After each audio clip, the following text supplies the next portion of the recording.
travel back with me to the quiet rural countryside of Brittany, France, in April of 1922,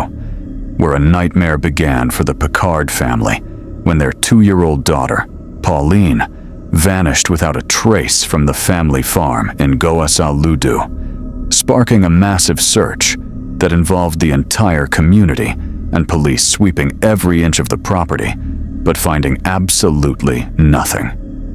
The story took a miraculous but bizarre turn a few weeks later when a police officer in the distant town of Cherbourg found a wandering little girl who matched Pauline's description. And when the distraught mother, Marie, arrived to identify the child, she collapsed in relief, insisting that this was indeed her missing daughter, a confirmation that was seemingly sealed when the child was brought back to the farm and the neighbors and father agreed it was her. Yet, almost immediately, an unsettling silence settled over the house because this child was different. The returned Pauline did not recognize her parents. She did not respond to her own name. And perhaps most disturbingly, she did not speak the local Breton dialect that the original Pauline spoke, but instead remained mute or mumbled in a way no one understood.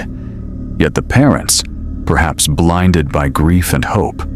brushed these inconsistencies aside as trauma from her kidnapping. The fragile illusion of a happy ending shattered devastatingly a month later when a cyclist riding past the Picard farm, a mere few hundred yards from where the family lived, discovered the decomposing, mutilated body of a small child hidden in the brush, a body that was dressed in the exact clothes Pauline had been wearing the day she disappeared, creating a horrifying paradox where the Picards had a living daughter in their house and a dead daughter in their field. The discovery plunged the case into madness because the area where the body was found had been searched dozens of times by investigators, leading to the chilling realization that someone had likely placed the body there after the search was over,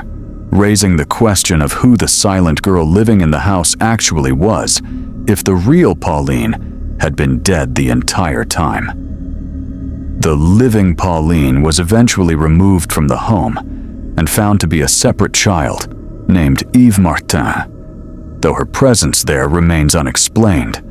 and the case ended in absolute tragedy as the father died of a broken heart and the mother lost her sanity, leaving the world with a century-old question: was this a case of mistaken identity driven by grief,